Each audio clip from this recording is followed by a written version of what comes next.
Hello everyone and welcome to my AEW Dynamite review for the August 11th, 2021 show. So, this is the first week we are having Rampage. Let's not forget that. So this is the first Dynamite Rampage combo. Oh boy, it's like, I don't know, I can't believe we're already here. Like, I can't believe time has flown by so far since the announcement of Rampage to now we're like actually about to get there. Like, I can't believe it. Time needs to slow down. But we started the show off. MJF cut a promo at Jericho, pretty much your standard MJF kind of, you won't beat me promo. He had an apple, which he took a couple bites out of. Wardlow went, I'm gonna beat Jericho tonight. And MJF went, oh yeah, just like how you said you were gonna beat Cody in the cage. And then he gave him the apple and he said, you better get the job done. And Wardlow crushed the apple in his hand because Wardlow rules. The show started off with the Elite versus Dante Martin and the Seidel brothers.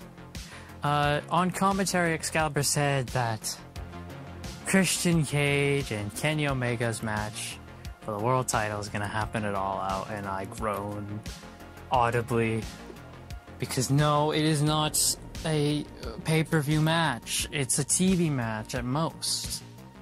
It's way too early for Christian. No one wants this on pay-per-view.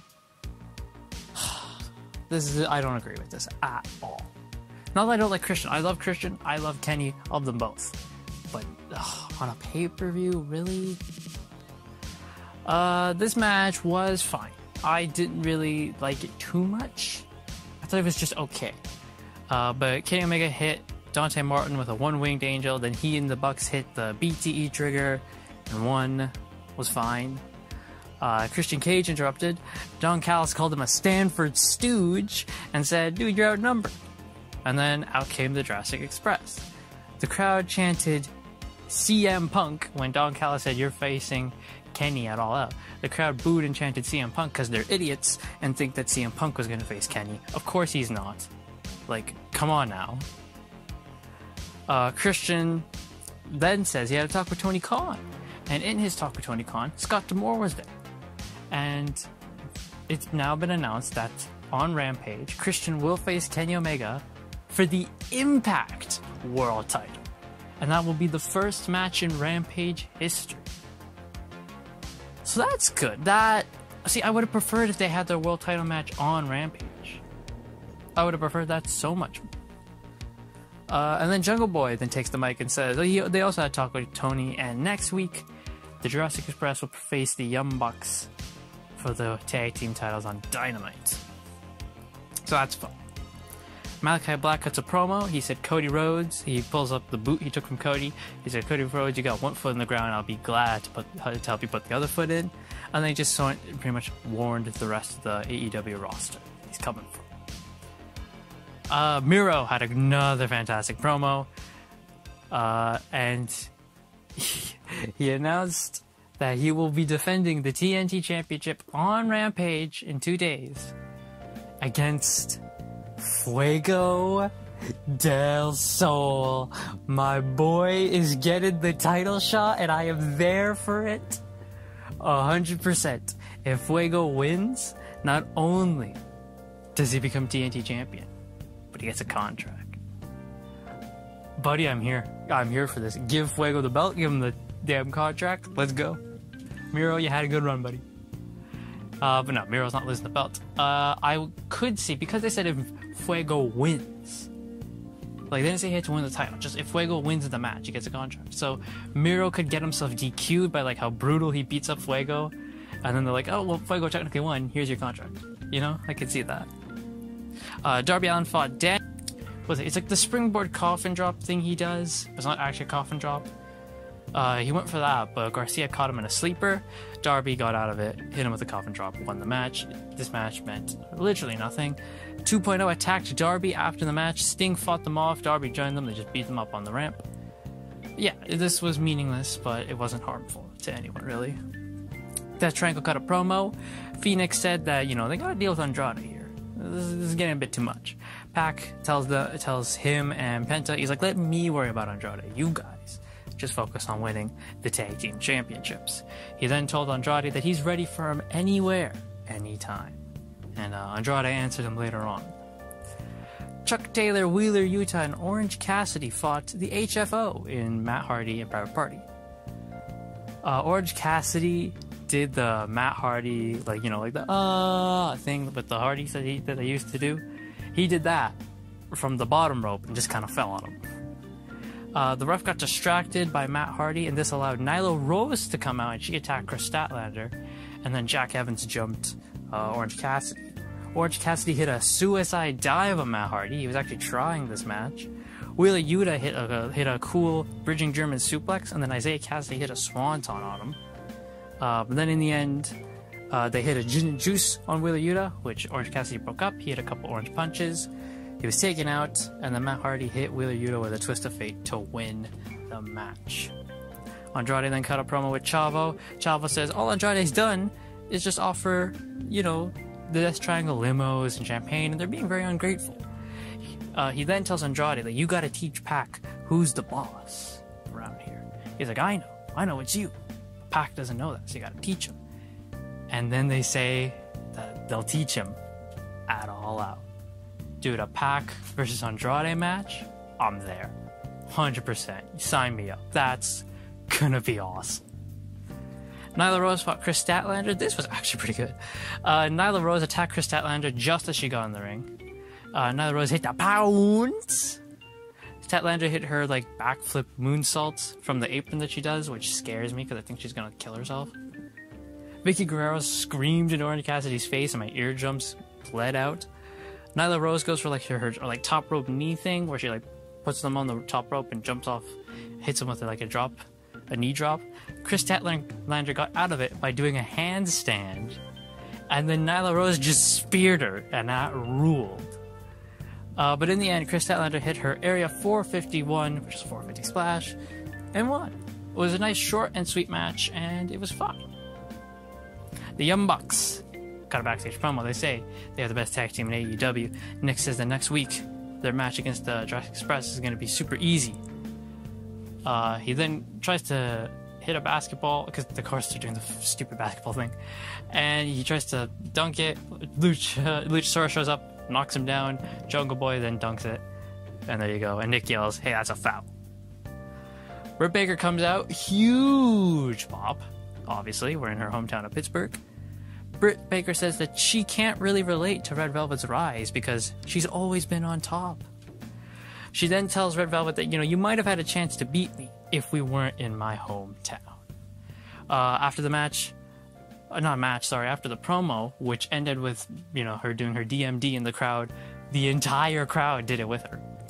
Red Velvet then attacked her, and the crowd booed her mercilessly. So get ready for Rampage, because Red Velvet's going to get booed hard. Ricky Skaggs cut a promo, and he said he'll be there next week. Looks to see Brian Cage there. Hook ended the promo by doing the Brian Cage throat slit, which ruled. That was for shoot. He shooted on that one. The Good Brothers fought the Dark Order for the Impact Tag Team Championships. Scott D'Amore was on commentary for this one. Stu Grayson hit a suicide plancha onto the Good Brothers during their entrance. They were actually joined by Brandon Cutler, and Brandon Cutler pulled Uno off the apron when the ref wasn't looking. Colt Cabana was there, and he punched out Brandon Cutler. Then Frankie Kazarian, the Elite Hunter, came out, and he sent Brandon Cutler to the back.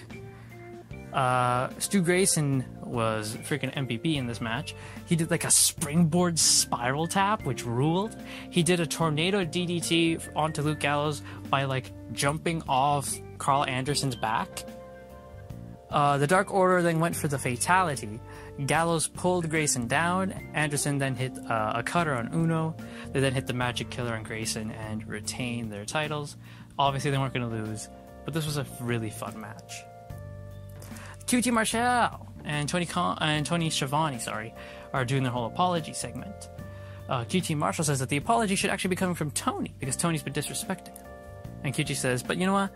I am going to apologize. I'm going to apologize for what I'm going to do to your son. Nick Comoroto then grabs Tony Schiavone's son from the crowd, and QT says, hey, say sorry, Tony. Tony says, all right, I'm sorry for everything, you son of a bitch. And QT goes, apology not accepted, and hits a cutter on Tony Schiavone's son. Then out comes Paul White. He comes out with his theme song, which is actually sung by the guy who did his WWE theme, which I never knew. I just found that out just a couple minutes ago, and that boggled me. He came out, obviously, he and Tony Schiavone do Dark Elevation commentary, and they're pretty good at it, to be honest. They're been joined by Eddie Kingston recently, and he kind of adds like a good little third man. Big Show Paul White then hits a choke slam on Aaron Solo, and Aaron Solo weighed nothing to this guy. So yeah, I guess we're gonna be doing a Paul White QT Marshall match. Probably Paul White's first match ever here in AEW. And then we had Chris Jericho versus Wardlow, the fourth labor of Jericho. Wardlow was just dominating this whole match. This whole match was Wardlow just tossing Jericho around, hitting power bombs and spine busters and tosses, like the whole match. Eventually Wardlow went for his knee, but Jericho reversed it into the walls of Jericho. While he had him in the walls, MJF raked his eyes, and then he went to give Wardlow the ring, but Aubrey saw him and sent him to the back. Jericho then, while Aubrey was sending MJF to the back, hit Wardlow with Floyd the Bat, hit the Judas effect and won. After the match, Shawn Spears attacked Chris Jericho. Sammy Guevara came out to make the save, but Wardlow beat him down. MJF joined in on the beatdown. Then Jake Hager came out and the Pinnacle ran off. And then MJF announced that next week is going to be him versus Jericho, the fifth labor. And the stip is no Judas effect. If MJF gets hit with the Judas effect, then he automatically wins. And no Judas song. So the crowd can't sing. And that's how we went off the air. Need to say a couple things. Don't like the fact that the fifth labor of Jericho is going to be on free TV. I think this is something you could easily make a pay-per-view out of. I think everyone thought it was going to be at All Out. Like, I don't get why you're doing it on Dynamite. The stip's fine. I think the stip is perfectly fine. But, like, I don't know, man. Why are you doing it on free TV? I don't agree with that. But looking at the card for Rampage, this week, 1 hour show. Kenny Omega versus Christian Cage for the Impact World Championship. Miro versus Fuego del Sol for the TNT Championship, and the main event, Britt Baker versus Red Velvet for the Women's Championship. Looks like a pretty good card, and that's all we're getting because it's an hour. It's gonna be a breeze. I can't wait. And then next week, some stuff for Dynamite next week. Of course, Young Bucks versus Jurassic Express for the tag titles. Shawn Spears faces Sammy Guevara. And then of course we have the fifth labor of Jericho versus MJF. So yeah, that was AEW Dynamite tonight. Tonight was just a very average show. It wasn't much. I actually got a bit bored in places, like especially the Darby Garcia match and the Elite versus Seidel and Dante Martin. I was actually pretty bored during it. Because we're just back to normal Dynamite now. The no more special shows. The cool special shows are all behind us. We're just back to normal as we await next week's Rampage where CM Punk shows up.